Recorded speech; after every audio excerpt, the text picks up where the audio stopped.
24.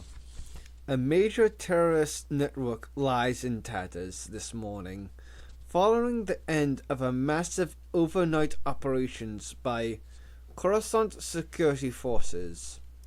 A total of 97 suspects were detained or killed, and was described as a significant amount of explosives seized.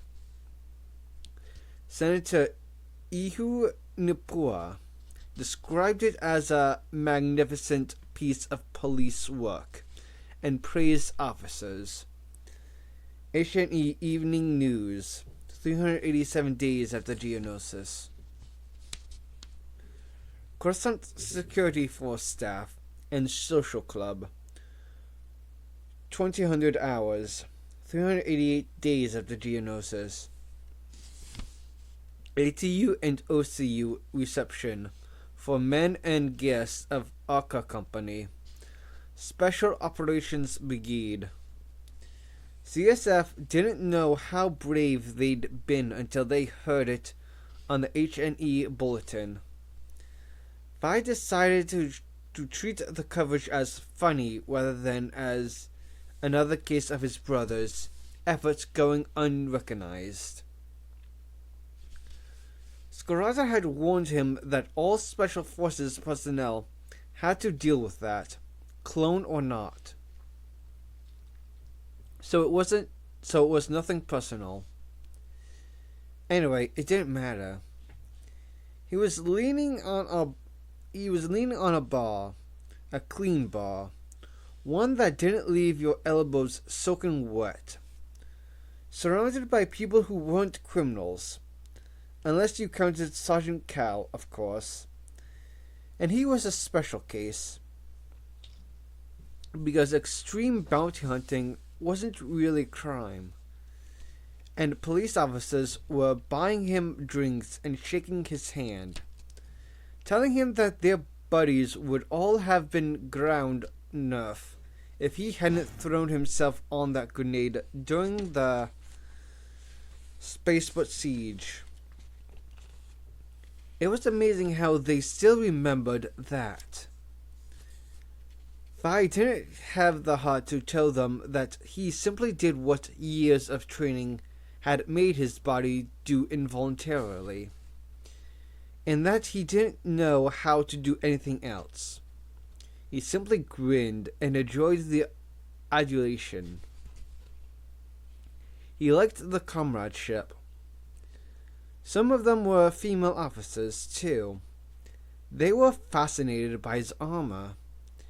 He enjoyed explaining the parts and functions to them, and wondered why they giggled when he told them how easy it was to take off. Oda wandered in, and Obrim joined Vi at the bar. Obrim handed them both a glass of a light-colored ale. Instantly, another brother in uniform, with a tacit understanding of how things were. "I see they've upgraded your armor again," he said, tapping Vi's breastplate with the knuckle of his forefinger. "Different finish. Classy." "Well, they have to try the new kit out on someone, and we're just so stylish. I suppose they can afford to, now that there's fewer of you left to kit out," Obrim said, falling into the grim cynicisms of men used to being at the mercy of accountants. "Because body bags are a lot cheaper." "What body bags?" Vi said. "Really?" "Not the Mando way, or the Republic's." Quilling tightwads. Obrim sighed irritably. Then he indicated Morel, who was surrounded by a small knot of officers plus Delta Squad, laughing noisily. "I see your brother is teaching our boys some bad Mandoa words. Is it true you don't have a word for hero?" Yes, but we've got a dozens for stab. Obram almost laughed. And how many for frying someone with a blaster? Loads, said Fi. We don't know much about art, but we know what we like. Odo was scanning the crowded bar with a faint frown. Fi followed his gaze. He wondered if he was checking where Etain and Jusik were, because Jedi didn't fit easily into the raucous atmosphere of a police social club. But there was Jusik, all smiles, engaged in an intense conversation with two Solston's forensics officers. Darman was deep in discussion with Core and a couple of men Fi recognized as CSF bomb disposal experts from the spaceport siege.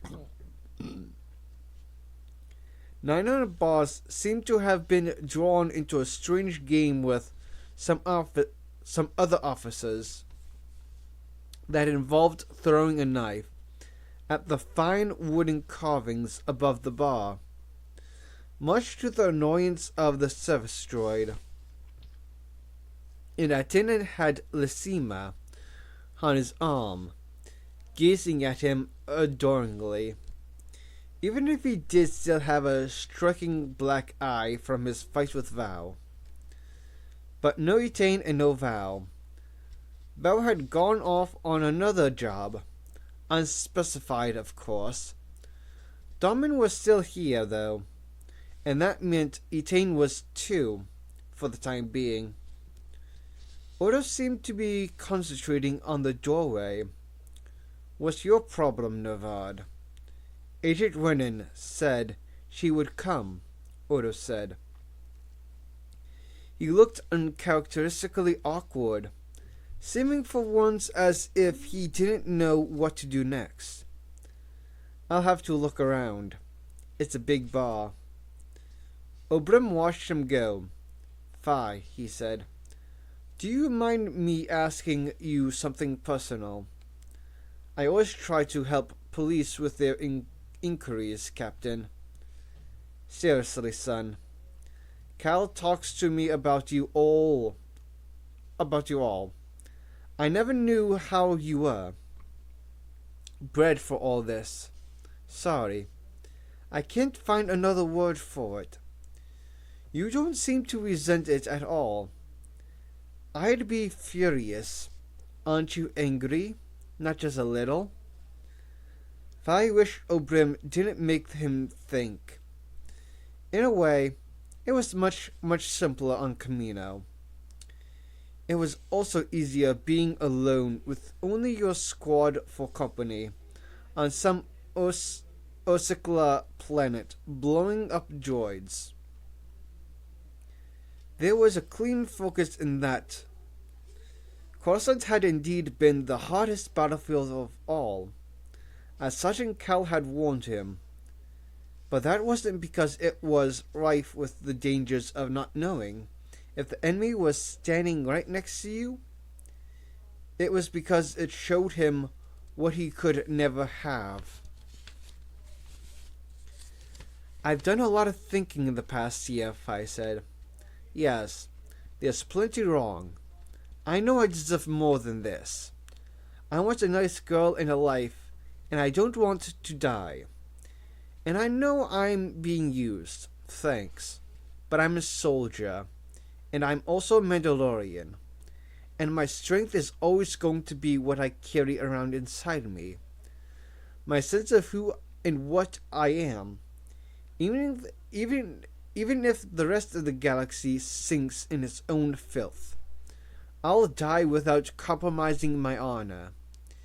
He drained his glass and started on the next one that was lined up on the bar. He wasn't that fond of the taste, but he believed in being polite. That's what keeps me going. That and my brothers. And that ale you promised me. I had to ask. Oberon frowned quickly and looked away for a moment. Did that drink really keep you going? He thought of the insertion into first months before. Yeah, Captain. Sometimes it did. Vi dreaded where the conversation might take him, but he was interrupted by a loud cheer from farther down the bar. Scarata had arrived and was demonstrating his skill in the knife-throwing game. He let fly with his vicious three-sided knife, knocking the other knives out of the woodwork time after time. The bar droid protested. He's way too good at that, Oberon said, and turned to Fi, again to resume the conversation. Now, about this, Fi didn't want to discuss it anymore. He straightened up and called across the bar to Scarata. Sarge, want to show him the Dawoda? There was a whoop of Kandoshi from the squads. Yeah, come on, Sarge. Let's show them how it's done. I'm too old, Scarata said, retrieving his knife. Nah, Fi said, and seized the chance to drag Scarata away from the game. You taught us this, remember? Scarata took the invitation and limped over to join the two squads, who quickly cleared a space in the bar. Ordo, Morel, and Jusik joined them. Kor stood back, uncertain. Troopers rarely got the chance to see the ritual chant, let alone learn it. I haven't had enough to drink yet, Scarata said, but I'll give it a go. Without his armor, he looked even small among his commandos than usual. The chant started up. Tong sarang braka, chiti sikai rati, dauda vada adin tratu. He fell into the rhythm instantly, keeping perfect time, taking rhythmic blows on his leather jacket that normally fell on hard armor. He was a battle-hardened warrior like his lads, just older. Fi winked at him, careful to allow for their differences in height. Koryuskan takan dosi adu, durum muta katra no traknia. Scarata kept up the relentless pace for verse after verse. Fi caught sight of right armor in his peripheral vision, and ARC Trooper Captain Maz appeared from the crowd of CSF officers, who were washing open-mouthed with glasses of ale in their hands. Mind if I join in? May said. Fi had no intentions of trying to stop an ARC Trooper. May slipped into the line next to Ordo and smiled at his brother, Captain, in a way Fi didn't quite like. As Scarata always told outsiders, the Dawoda took stamina, timing, and total trust in your comrades. Complex rhythms sharpened your brain and taught you to think as one. Turn too fast or too late, and you'd get a nasty smack in the face. It was performed without biases. Oda wasn't quite as focused as he should have been. Maybe his mind was still on where lovely Bisane Renin might be. Whatever the reason, as Fi turned right, fist clenched, arms at shoulder height, ready to beat the rhythm, on Nina's backplate, he saw and heard Maze's fist connect with Ordo's chin.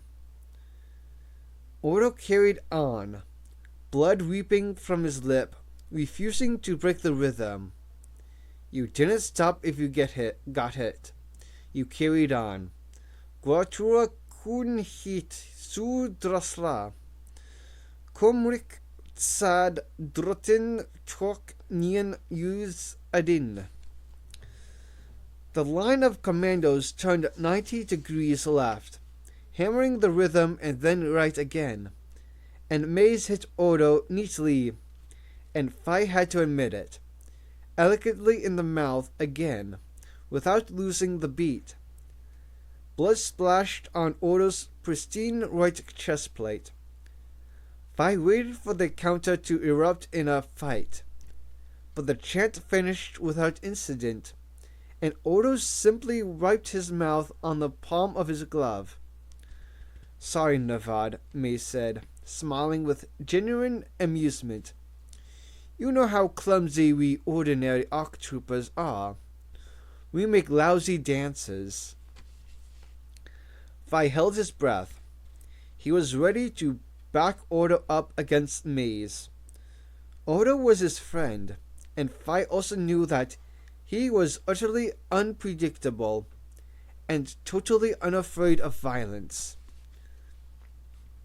Odo merely shrugged, held out his arm, and the two ARC captains shook hands and went to the bar. Scarata washed them carefully and smiled.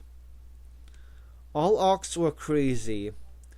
Sometimes Fi was grateful that he'd had the most volatile bits of Django removed from his genes.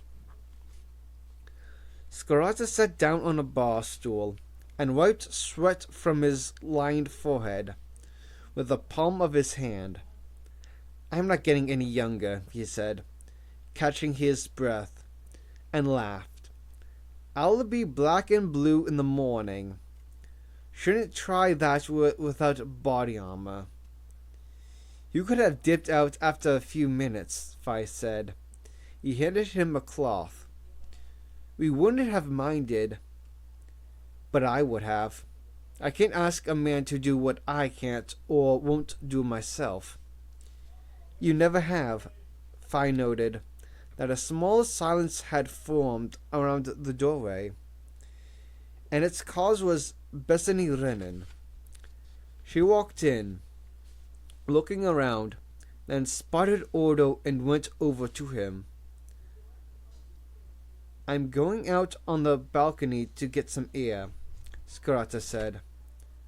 The last thing Fi saw before Oberon led him away to meet some officers who were very keen to buy him more drinks was Bethany Renan. Dabbing at Odo's split lip with a handkerchief and berating a visibly surprised Captain Maze. Hello, Scarata said.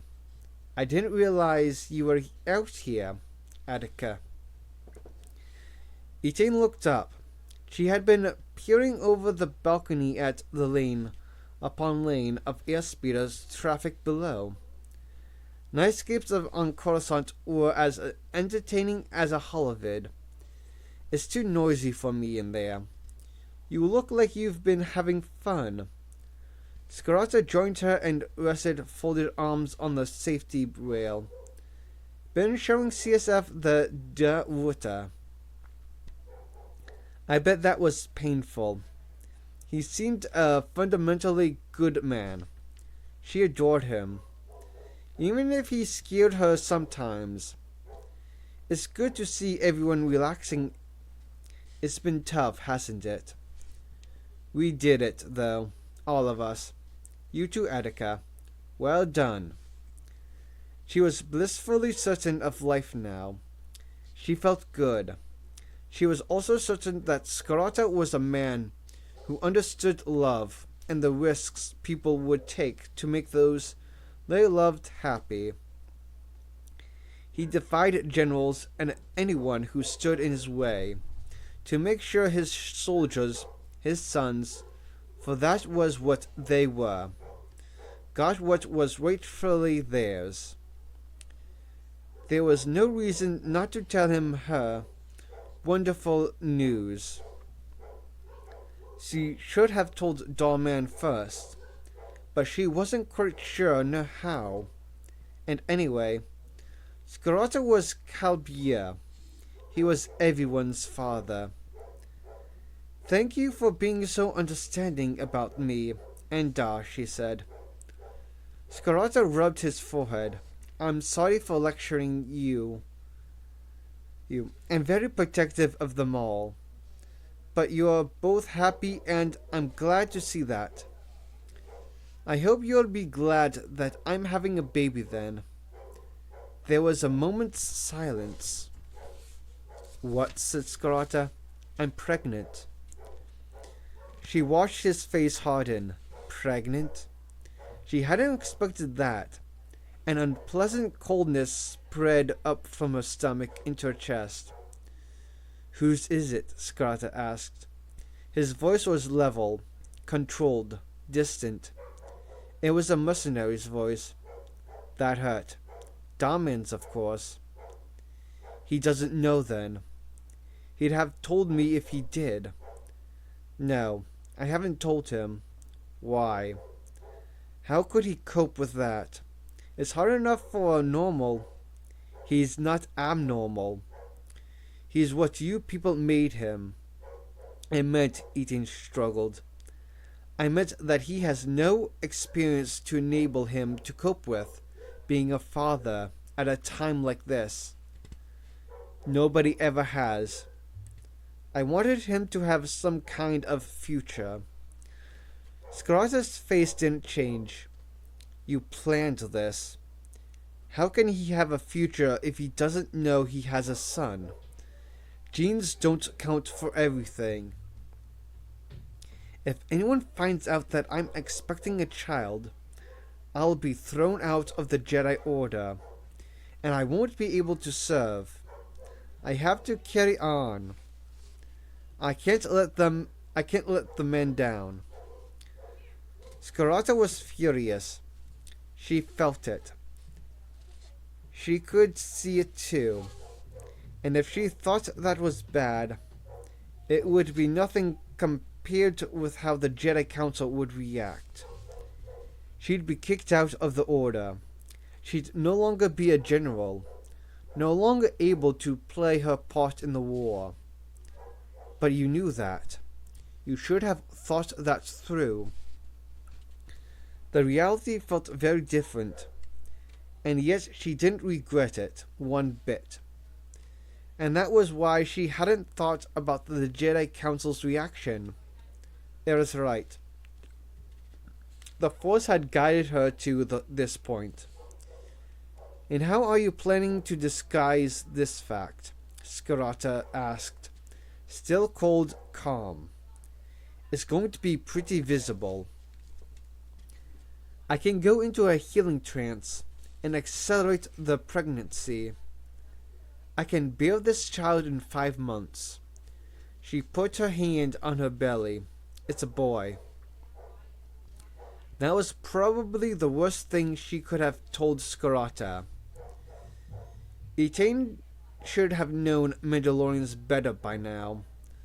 The father-son bond was paramount. Every scrap of warmth that he had ever shown her had evaporated, and it devastated her. She had grown to love him as a father too, and a good Mando father puts his sons first. In this great plan of yours, then, this plan to give my lad a future, what did you think his son might become? A Jedi? No, just a man. A man with a normal life. No, Attica. Scarata's hands were thrust in his pockets now. She could see the rise and fall of his chest as his breathing labored, with suppressed rage. A little black vortex in the Force opened up around him. No, Damon's son will be Mandalorian, or he has no son at all. Don't you understand? Unless the kid has his culture and what makes him Mandalorian, he has no soul. That's why I had to teach them all my boys, what it was to be Mando. Without it, they're dead men. I know how important it is. No, I don't think you do. We are nomadic. We have no country. All we have to hold us together is what we are, what we do, and without that, we're Commando. I don't know how to explain it. We have no soul, no afterlife, no identity. We are eternally dead. Etain repeated Commando to herself. That's how he got his name, isn't it? Yes. It began to dawn on her why Scarlata and Val were both so obsessed with teaching their trainees about their heritage. They weren't just giving them a cultural identity. They were literally saving their lives, their very souls. He'll be a force user.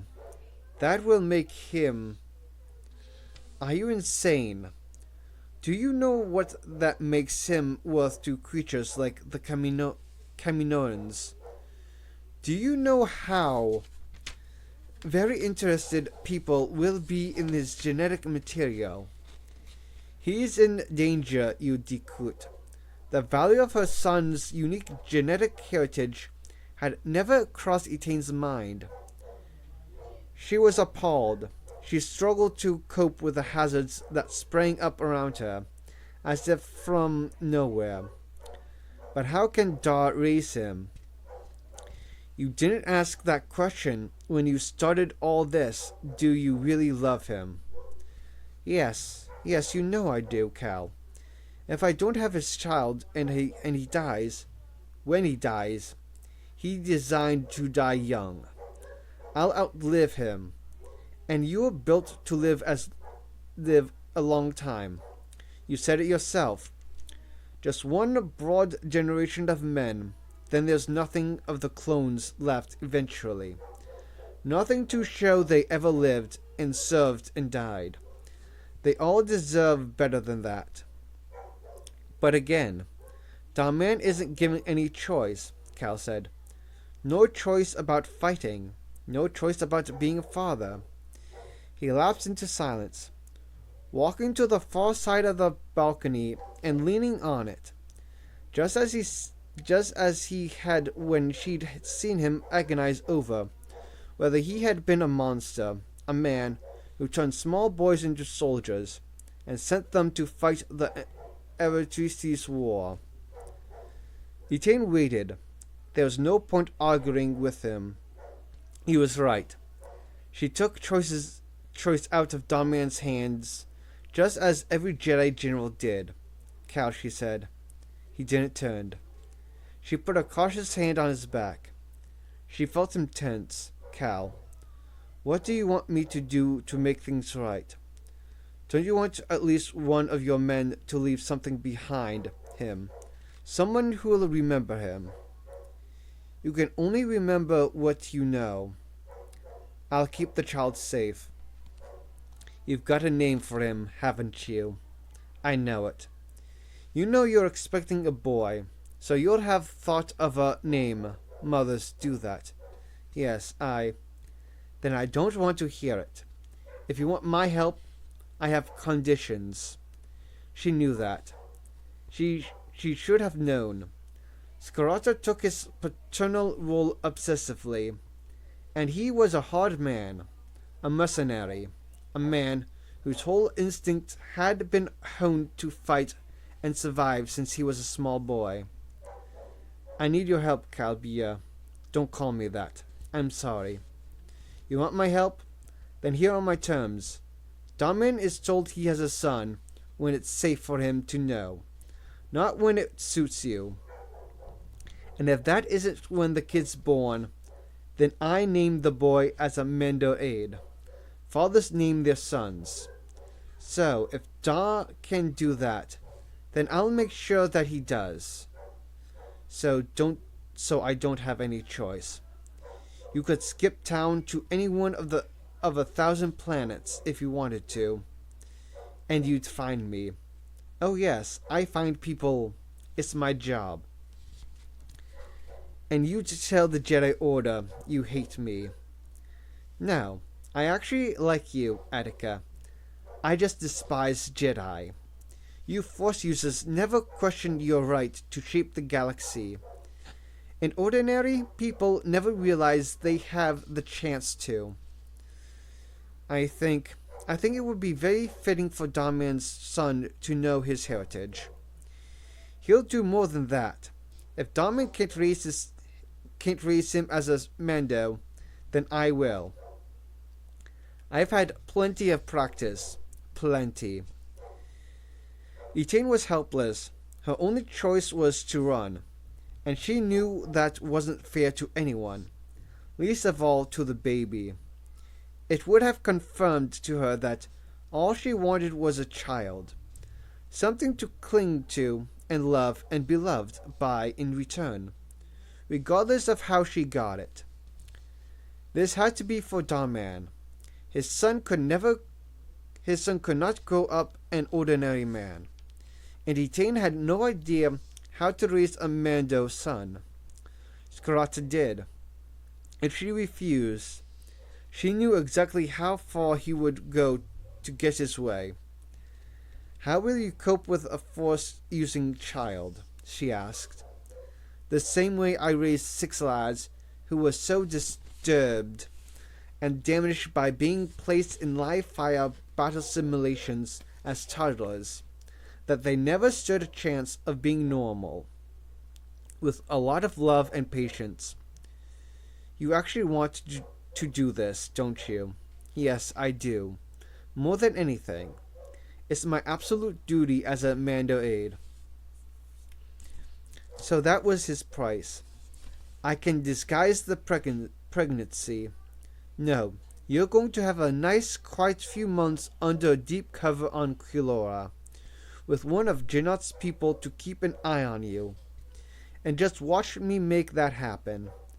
Then you return with a child, and I raise it here, a grandson. Giving my family history, nobody will turn a here.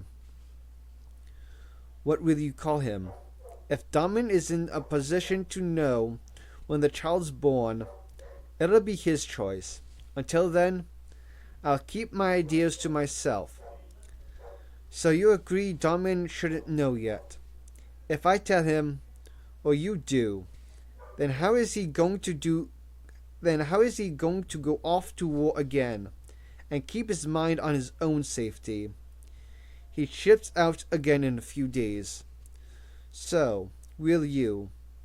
This isn't like telling a regular lad that he's made a girl pregnant. And that can be bad enough. He's a clone with no rights and no real idea of the real world. And he's made his Jedi General pregnant. Do I have to draw you a picture?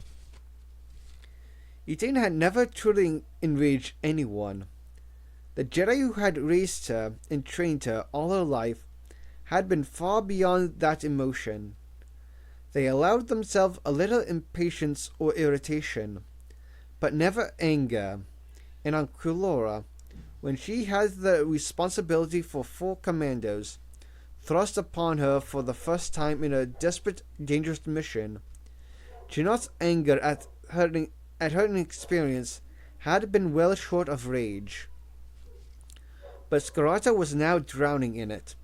She could feel his blind anger, and how he was holding it in check. She could see the ashen tone of his face, drained of blood. She could hear the strain in his voice. Cal, you of all people should know how much it matters.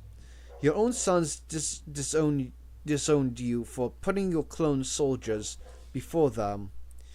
You must know what it feels like to risk hatred and contempt to do the right thing for those who you love, and why you'd do the same again. If you had been Lasima telling me she was carrying Aten's child, things would have been very different, he hissed. There was a movement behind them. Calbia. Etain turned. Odo stood in the doorway. She hadn't felt him approaching. Compared with the disturbance Cal was generating in the force, he was invisible. It's okay, son. Scarata looked embarrassed and beckoned him across. He managed to find a smile. So, Captain Maz got his own back then. Odo, attuned to Scarata's reactions, looked at Etane's suspiciously. He felt like the Strill in the Force right then, except there was no joyful sense of a wild infant at play, just ferocity. Honor has been satisfied, as they say. I wondered if you wanted to join us for a drink. Bethany is anxious to see you again. Ah, us sounds as if you two are getting on very well.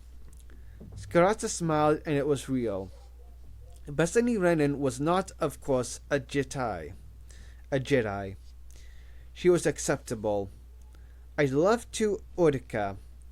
Etane and I were just finishing our chat anyway. Scarata left as if nothing had happened. Etane leaned on the rail, forehead on her crossed arms, and felt almost completely crushed.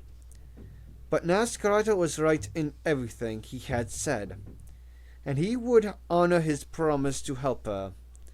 The price was inevitable. She would pay it. She focused on the joy that surrounded her son in the Force. However hard things became, that was one thing nobody could take from her, not even Calbier. 25. Of course I've planned a way out. I've been a mercenary since I was 7 years old. You always plan for what happens when the current war is over. It's called an exit strategy, and mine's been in the planning a long, long time. Cal Scarata to Jayla O'Brim, discussing the future in an uncertain galaxy. Coruscant Security Force staff and social club 015 hours. 389 days after Geonosis. Well, that was fun, Jayla O'Brim said, heaving himself onto a bar stool. The club was almost deserted now. They don't drink much, your boys, do they? They make up for it with eating. Scarta was working out how he would deal with the current crisis. Janot the Garanan had disappeared in that way that only shape-shifting Garanans could. She didn't have a comlink, and he wouldn't run into her eating a fried breakfast at the Kraggit. He had to find another way of summoning her. Enormous appetites, it's the accelerated aging that boosts their metabolisms. O'Brim scratched his cheek, looking embarrassed. I know, friend. I've not been through what you've been through with them, but anyone in our game will understand just how you feel. Yeah, but Darmond has a son now. I'm angry that Etane let that happen without even asking him. But he has a son. Even if I never get hold of that Kaminoan Iowa bait, Kosai, he does have some kind of future now. I'm sorry if I take it out on you sometimes. Don't you ever worry about that? Thanks. What would you do if you could run the galaxy now, Cal? I mean anything. Scarata didn't even pause to think. I'd stop the war right now, he said. Then I'd go back to Camino and grab those gray freaks by their rotten skinny necks and make them engineer a normal lifespan for every single last one of our boys. Then I'd take the whole army home to Mandalore and spend the rest of my life making sure they had wives and families and a purpose that was theirs, not some Aretes private feud. I thought you might say that, O'Brim said. I ought to be getting home now. Last few days have been a bit rough on my wife. you know. Never at home. Why don't you come around for dinner sometime? I'd like that. Can I drop you off? I'm waiting for Ordo. He's talking to Bethany. I noticed. Obram just smiled. He's a smart boy. Scarlett was left contemplating a future that had seemed no more tangled than it ever had, just a few hours ago, but was now totally upended. He stood up and threw his knife into the carvings around the bar a few times, and thought about his bank account on Aragu, and the fact that Morel was very close to finding Kosai. Scarlett felt he was now in striking distance of making a better life for a handful of cloned soldiers. A tiny number out of so many, but that was all he could do. That had to be enough. And he had an even sharper focus now. Darman had a son, and he would see that Darman was around to watch the boy grow up. Sorry I kept you, Calbia. Odo strode into the bar and attempted a smile, but winced at his split lip. We can go now. Everything working out with Bethany? Yes, just yes. I think it is good. He resisted the urge to interfere. I have a question for you. I need to get hold of Janot. How would I do that? Easy, she's a spy. She monitors the guard troop movements to and from Kulora. I can put a message in the logistics system. That would get her attention. Something subtle. Give me a time and place, and leave the rest to me. Scarada had to smile. Almost everything was easy for Ordo. Back to the barracks, then. I have a question for you too, Calbia. Okay? Is it true what Etain said? Did your sons disown you because you stayed on Commando with us? Ordo wasn't stupid, and he wasn't deaf. Scarada's family shamed was the one thing he never wanted any of them to know about, and not only because it might make them feel guilty. He didn't want them to feel he might abandon them with equal ease. It's true, Ortica. Why would you even think of paying such a terrible price for us? Because you needed me, and I never regretted it for a second. My relationship with my former family was as good as dead before you were even thought of. Don't you ever give it a second thought, because I'd do it again in a heartbeat, no questions. But I wish we had known. Do I have the right to keep another secret, then? I'm sorry. So, apart from Darman's unborn son, is there anything else you keep from us? He'd heard him arguing with Etain then. Scarada felt the most agonizing shame he had ever experienced in his life. His whole existence now rested on the absolute trust between him and his cloned family. He couldn't bear to lose that. So, you know what I'm going to ask of Janot, then. I heard the news when you did, Ortica.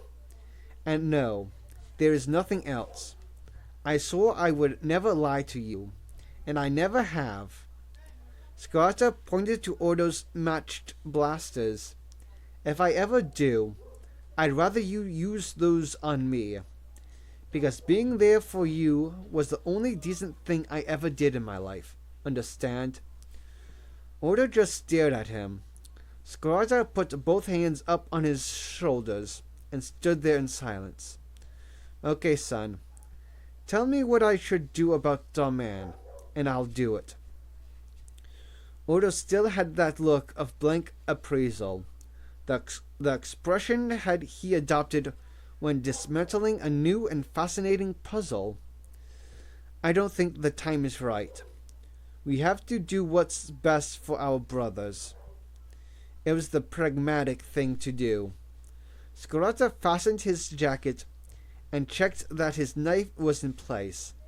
His ritual for leaving any building and walking out into the unknown night. Agreed, Odeka. Now all I need to do is have a little chat with General Zay. Aka Company, Barracks, Special Forces HQ, Coruscant. 395 days after Geonosis. It was an order, an operational order, like many others they had been given. Nana glanced at the datapad and shrugged. Well, that'll be interesting, he said. Never worked with the Galactic Marines before. Scarata sat on the table in the briefing room, swinging his legs.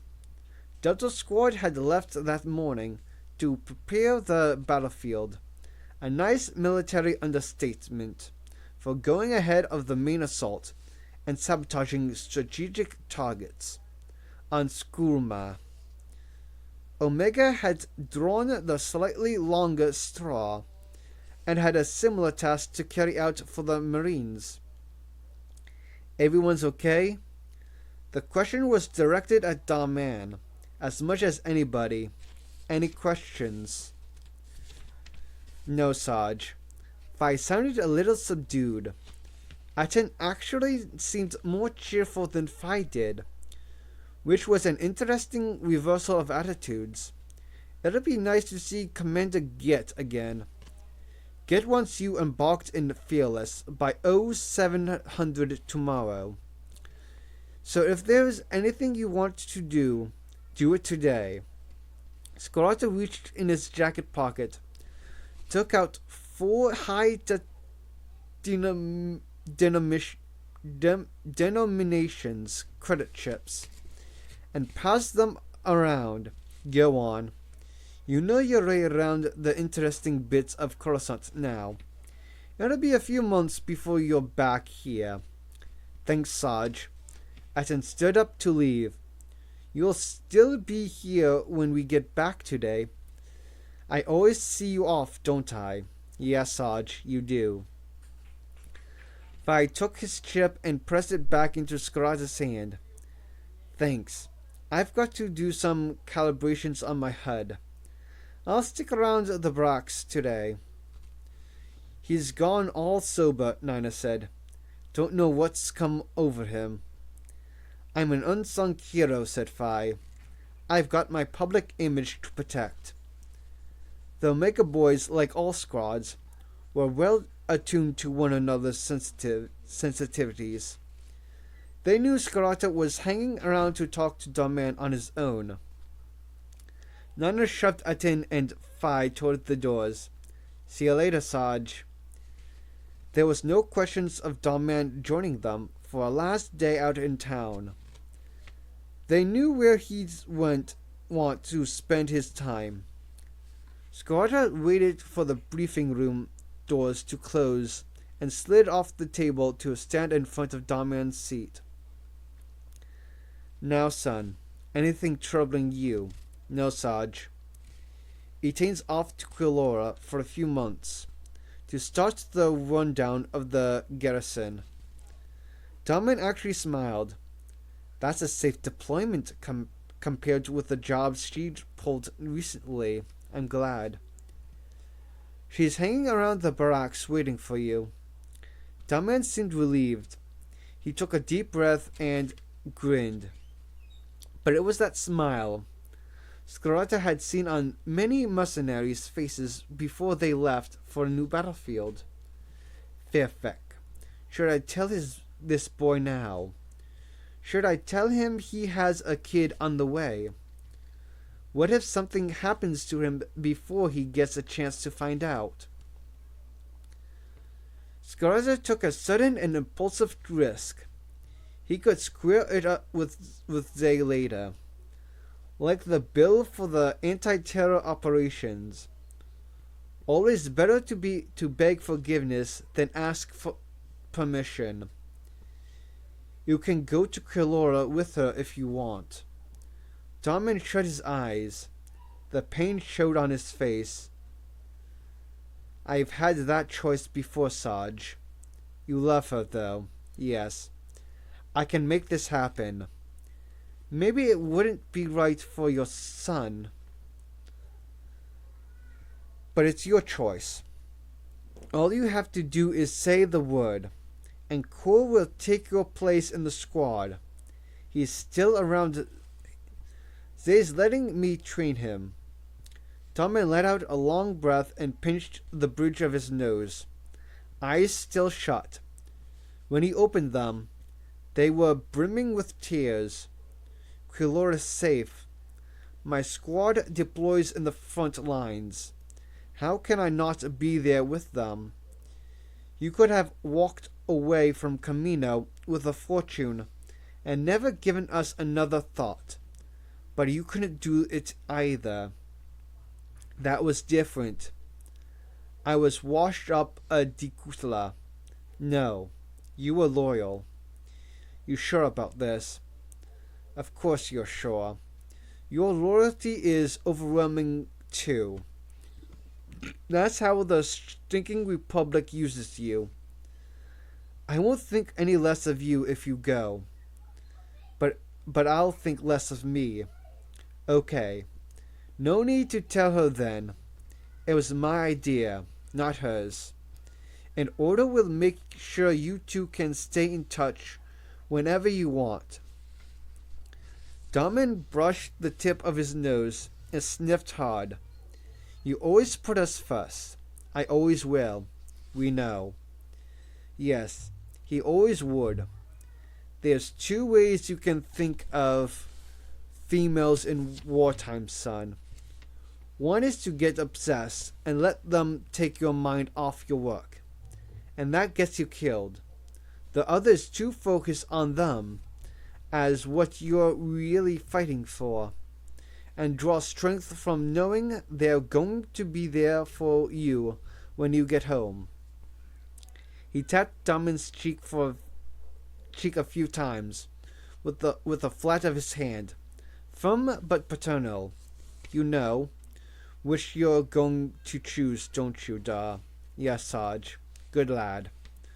Scarata knew that Darman might never arrive home, threw his kit bag on the hall floor, and sobbed on his wife's shoulder, relieved and grateful, and swearing it would be his last tour of duty. But he'd make sure he brought him as close to that sweet normality as a clone soldier could ever come. At least Etain understood what a soldier went through. All Scarata had to do was make sure the kid was safe when he was born, and educated him properly. Janot had held up her end of the bargain, and would see that Etain was taken care of on Quilora. The shapeshifter understood Scarata's obsession with looking after his tribe. She was doing the same thing herself. They were both beleaguered fighters with no love for the Republic. Just an uneasy tolerance. Go on then, son. Scarata nodded toward the doors. Go and find Etain. Have a day out. Be a regular couple for a few hours, and forget your soldiers. Just be discreet, that's all. Darman smiled and seemed to brighten. He was a resilient lad, Sarge, he said. How can I forget I'm a soldier? I don't know how to be anything else. Scarata watched him go and wondered when the desire to tell him would overwhelm him and it would slip out. Maybe Etain would find the strain too great too. It was a pity that something that was a source of joy to ordinary people was so dangerous for Darman and Etain. It was a rotten war. You should have grown used to all that by now, you fool. But he doubted he ever would. Scarza had plenty to occupy him while Omega was away. 2 datapads worth and then some. He took a deep breath and opened his comlink. Ordo, Morel, let's go hunt some Kaminoan Irot bait. We have plans to make. Oh yeah. He was a skilled bounty hunter. They were the best intelligence troops in the galaxy. There was nowhere in the galaxy that Kosai could hide from. And that is Star Wars Republic Commando 000 by Kellen Travis. This has been Al Party. Well, hopefully you enjoy the reading. Anyways, see ya. Bye.